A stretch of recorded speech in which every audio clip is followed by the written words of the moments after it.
Welcome everybody back to Friar Talk. Today, recording kind of been a decent break from us, and I'm telling you guys, it wasn't because the Padres had sucked lately. It was just because we couldn't figure our stuff out because of work. We were kind of bouncing around our schedules and stuff. But now, Friday night, it's late at night. We probably wouldn't have planned on recording today, but the Padres make a big splash trade for Luis Arraez. And I'll be honest, we'll talk about just the overall trade. We'll talk about the impact that Arise will have. We'll just kind of talk about all of it. But that happens. And right now we're watching this game and it's 7-0 Padres. Manny's just roped a home run. Fernando had a home run. Cronenworth had a home run. This is a really good day. This is probably as good of a day since like one of those comebacks a couple weeks ago. So even though we hadn't been recording, it wasn't like we weren't recording. We would have ripped the Padres. We were going to talk about Joe Musgrove, talk about a bunch of stuff, My Michael King. There was a bunch of stuff to talk about, but now we have something good to talk about. So happy to be recording today. We're going to go live Sunday night also. So make sure you tune in for that. That'll be our first live in a while. But outside that, man, we got a trade. Padres trade for Luis Arraez. So let's get right into it. Kind of talk about what the deal is. The Marlins on their side. So if you're a Marlins fan listening to this, you're getting Dylan Head, Woo Sucko, Jacob Marcy, and Nathan Mortarella. It's a decent haul. I think from the Padres perspective, I looked at it and I was like, that's all you're giving up for him. It's not a lot. Dylan Head, he probably has maybe the most potential overall as a player. Woo Suk Go, he's really struggled. He's on a small contract. He's a relief pitcher. Jacob Marcy, he's definitely been intriguing for sure. Almost made the Padres opening day roster. And then Mortarella, he probably has the best bat potential, I would say, but he's a first baseman. So yeah, you look at it and you go, okay, this is kind of the overall deal. Like I said, my initial reaction was this isn't too much. But Isaac, what were your first thoughts on this trade when it went down? I was definitely excited just because I don't care about either of the prospects that the Padres gave up. My mentality is as long as it's not Salas, DeVries, or Lesko or Snelling, I don't care who they give up. Just because I'm cool as long as the top of the farm system looks strong, and those are guys that I expect to be contributors in the future. But what a good day, right? I mean, today you got the Padres up 7-0. They traded for Luis Arraez. It just came off a series victory against the Reds. And I mean, I guess trading for Luis Arraez on a Friday night's an easy way to make you forget that they just lost 5 in a row. But who gives a damn? I mean, dude, it was 5 in a row, bro. It was wild. It was a horrible time. I went to 3 of those. I don't want to talk about it. I'll move on. Yeah, so trading for Luis Arraez. I was gonna say that's another reason we didn't record because you were watching them getting smoked by the Yeah, Phillies, man. I remember. Yeah, I remember each time guys wanted to record. Oh, bro, I'm at the game. 5th inning, the game's already freaking over. But yeah, so I was at 3 of those. I don't want to talk about it. I'm going back. Like I need a break. But yeah, man. I mean, you look at the trade, and it's. I wouldn't say it's a great trade for the. I mean, I'm not gonna say it's a great trade for the Marlins. I don't believe any of those prospects are name-worthy prospects to be worried about. I think they'll get value out of them, but I think it's a fair trade when you consider like Arise is going to cost $10 million this year and maybe more next year. But we're also getting a batting champion. They took off $4.5 million that we're going to give to Woo-Suk Go. I mean, yeah, I like this trade a lot, man. You're getting a 2-time batting champion, hit 320 something 2 years ago and 316 last year with over an 800 OPS. That's the type of season you want to see from Luis Arraez with the Padres. This is the type of guy that, I mean, I don't know about you, Matt. I want him batting leadoff. This is your prototypical leadoff hitter, right? Unless you want to have Jake go down in the lineup, but Jake's hot right now in the third and in the 3 hole. He's getting a lot of advantageous at bats because he's seeing a ton of righties. I don't want to move Jake right now. And really, the spot you've been struggling the most, unless you've been putting Profar there, is leadoff because Xander Bogaerts is hitting like 220 and he has under a 700 OPS. He's just not producing for you there. Maybe you need to lower him in the lineup, but ideally, I mean, now this gives you the freedom to go lefty, righty, lefty, righty, lefty, righty, whatever way you want to go, right? This gives you the freedom to go Arias, Tatis, Cronenworth, Machado, Profar, Kim, I don't know, whatever you want to do with it. It gives you so much Merrill. Bogarts. It gives you so much flexibility. However you want to put that in whatever order, except for the top 4, you can't replace those. Whatever order after that, you can definitely do whatever you want with it. It gives you so much freedom to just, you know, control your lineup and stack them up against lefties, stack them up against righties, whatever you want to do. But I love the trade, man. I think it's, you know, we talked about it not that long ago. We were saying maybe ARRAEZ isn't the piece. Maybe Luzardo's the piece. Thank God it wasn't Luzardo because he has an arm injury right now. This is why we're not the GM. But but if ARRAEZ, I mean, you look at ARRAEZ and you're super happy with what you get out of him, right? You get a guy that's gonna. You look at the Padres' struggles in recent years. It's been leaving guys with runners in scoring position. They've been leaving guys like none other. They were one of the worst teams in the history of baseball last year in that category. And now you get a guy that's hits for a high average. You get guys on, he's going to give you a good at bat. He's in the 100th percentile in K percentage, so he doesn't strike out. 98th percent or like high 90 percentile in expected batting average. I actually had the numbers right here. 100th percentile in whiff percentage. I mean, this is a guy that's going to give you competitive at bats each time he's up there. I mean, yeah, the numbers are right there, man. So it's super exciting because you look at the Padres sometimes, man, and they go up there and it's like a 3-pitch at bat, 4-pitch at bat. This guy's not going to give you those at bats. He's going to give you really competitive quality at bats. So very, very excited to see that the Padres added I wouldn't even say quality bat, a star bat in their lineup, a 2-time batting champion, someone that, yeah, I forgot to mention, he's disgusting at fielding. I don't want him out there. But someone that I've seen a lot of you guys today talk about, Tony Gwynn. I've seen so many people on Twitter saying the Padres haven't had this type of hitter since Tony Gwynn. And hey, I see it. I don't blame you guys for that comparison. I mean, I wouldn't compare him. That's a Hall of Famer. That's the greatest hitter of all time. But in this day and age, I don't think there's anyone as close to Tony Gwynn as Luis Arias. So beautiful move. Great move by AJ Preller. I will say, desperation move. Not to blame him.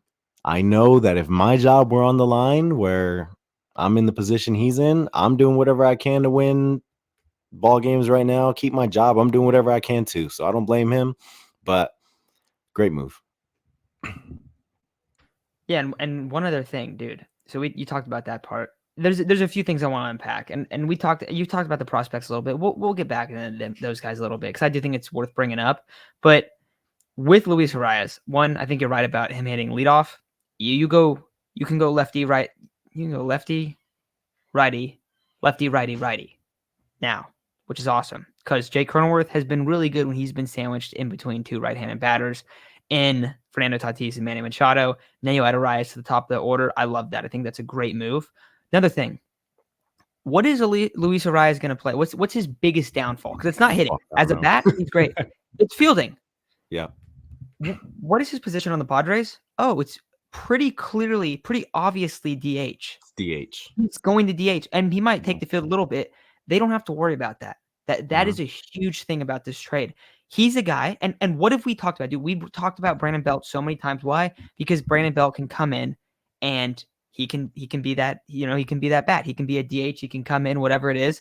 And this is just the same guy, but it's the guy that I think was better. And when we were talking about trading with the Marlins, because there was a lot of like smoke to that, it was a big part of it was like, okay, well, that I was thinking about after was like, it's just a better version of Brandon Belt for what you want for the bat. You're bringing the bat, but this guy also, you don't have to platoon him. Like he's the best average hitter in the game. He doesn't whiff. He doesn't strike out. He doesn't have a lot of hard contact.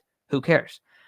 This also completes the lineup. It helps so much because now instead of having Tyler Wade in the lineup or Graham Pauley, not trying to rip on Graham Pauley, but like he's obviously still developing. He's not like a piece you want in your everyday lineup.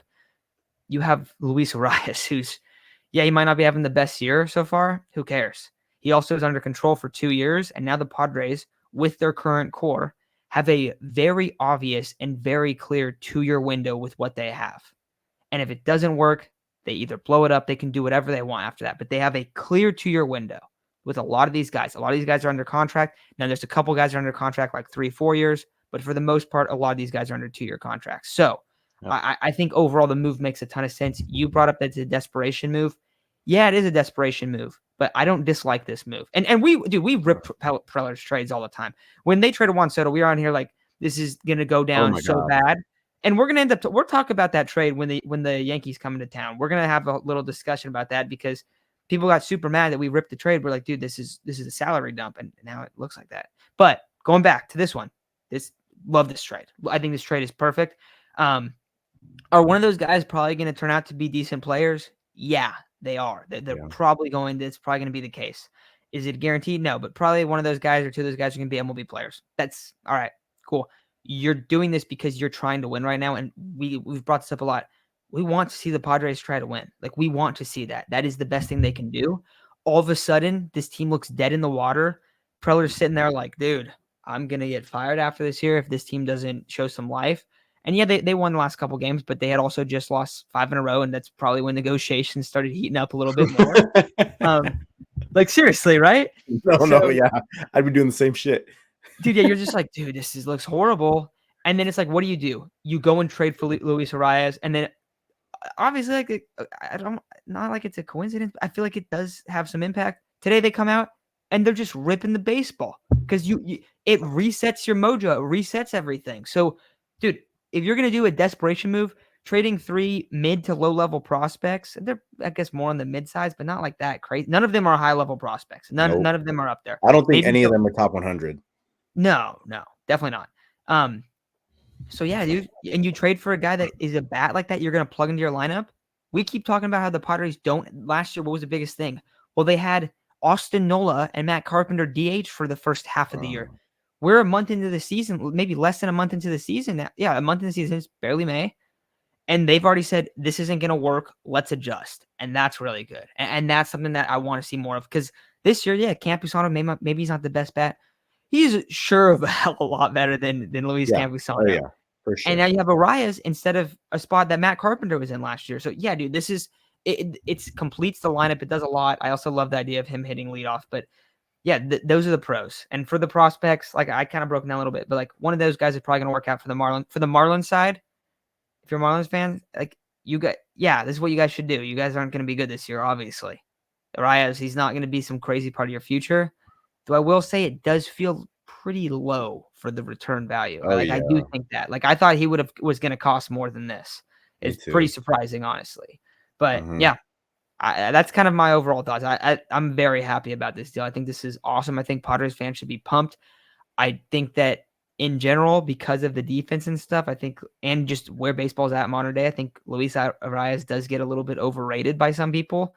But you also have to look at what he's good at and then go, well, what he's good at, he's the best at. And that means something. That means something a lot, in my opinion. So, great bat. Great addition. Yeah, and what he's good at, what you're saying, what he's good at, he's the best at. He's the best hitter when it comes to hitting for average. The best guy when it comes to putting the ball in play and just bats a ball and hitting the ball the other way. Just has one of the best approaches in all of baseball. It's really an amazing approach what he does up there. It's an entertaining at bat every time you see Luis ARRAEZ. So I'm excited to see him in a Padres uniform. I think one thing that you said where I really started thinking was you said those are the pros to it. And I started thinking, what are the cons? And I can't think of any. I really can't think of any. Because at the time we were... Sorry to interrupt you. I was just saying, if one of the guys falls out, that's the only thing, right? Yeah. If one of those guys ends up being a star, I mean, yeah, if one of those guys ends up being a star and Luis ARRAEZ ends up not being good, fuck, like, whatever, like, oh, well, we tried winning a World Series. We're trying to go all in a window where it was very obvious the Padres ended up being contenders, or at least the names had them as contenders, and didn't work out. But what are the cons, bro? Like, when we were talking about why the Padres maybe should go for Luzardo instead, we were saying, well, it's because the money really isn't there. They're going to have to go into that first luxury tax bracket, and it's very obvious that they don't want to do that. They dump off a little bit of salary, and now I believe they're right under it. I guess the only con is we might not see a trade at the trade deadline. But who gives a damn? You already traded for Dylan Cease and Luis ARRAEZ. You got 2 stars right there. You got a batting champion and a former Cy Young runner-up. Like, those are big names that you're trading for. So it's been a very active beginning of the season for the Padres, and it was a very active offseason for the Padres. But you just look at Luis ARRAEZ. Don't get me wrong, guy's a horrible defender. But if you ever need the flexibility to, take Manny off his feet, get his arm fully healthy at some point in the season, you have the flexibility to do that now by just sliding everyone over. You can slide Kim to third, Xander back to short, Cronenworth back to second for a game if you want, just to get Manny off his feet. You can do the same with Bogarts. You can just plug ARRAEZ in at second. Same with Kim. You could just plug Bogarts. I mean, there's so much you could do with this. So much you could do with this move. I don't think, yes, ARRAEZ is going to primarily be the DH, but I don't think they're just going to stick him at DH the whole time, because again, he fucking sucks at defense. But it's really not to a point where like he's good enough or he's like meh. Okay, I can't even say meh. He sucks at defense. Sorry to keep reiterating that. But he plays defense. So it's something that, you're going to be monitoring and saying, hey, this guy's been playing this many games in a row. Manny's arm hasn't been feeling good lately. Hey, we just got someone that we can plug in that's not named Tyler Wade, or I won't say Eggy Rosario. Eggy Rosario is low-key not bad. But yeah, someone like Tyler Wade, like it just gives you so much flexibility and so many things you could do now. So again, you look at the trade right now and you're saying, I don't see any cons to this. And hey, Preller has had his fair share of whiffs, and some of those whiffs have been pretty predictable. Some of those haven't. Some of those whiffs have been me loving those whiffs at first. This is a whiff. This is not a whiff. I'm sorry. This is a move that honestly I can't, knock on wood, I can't see ending up being a whiff, because someone's approach and all that, it doesn't just change going from a team to a team. And this guy's, it's not, coincidence. He's been one of the better hitters in baseball for a long time, for a decent amount of time. It's not like when they traded for Adam Frazier, he was a career bum, ended up having one good year, and then ended up being a bum with the Padres. So it's nowhere near, it's not the same, because I feel like people might make that comparison. High average hitter, most hits in the league at the time, and then ends up being a bum. I don't think that's going to be the case. So reiterating everything, amazing move. You didn't give up too much. Going to be a valuable piece to have in your lineup. Gives you a lot of depth, a lot of flexibility. Things are looking up for the Padres, man. I think this increases their wins to, if they're not ending up with at least 85 wins and in the playoffs, you're looking at this season as, again, another major disappointment. So huge move, huge. Even though it's a desperation move, I'm just as desperate as AJ Preller to win. I want to see a winning product. So, hey, bro, AJ, the madman strikes again. I'm for it. Yeah, final thing I'll say, and then we'll take off out of here. This move also does something that I think is important. There are zero excuses. I guess injury could be an excuse, but for Xander Bogaerts and Manny Machado to not step up, and Manny Machado also hit a home run tonight, and Bogaerts had a double, but there's no excuses, because you just said, oh yeah, we need some. Oh, do we need some more lefties in the lineup to help these guys out? Can we add a bat? Can we do something? Now you have a pretty damn complete lineup, and you just said, okay, guys, you know what we're gonna do? We're gonna add the guy that strikes out less and whiffs less than anyone in the league, and is a two-time batting champ.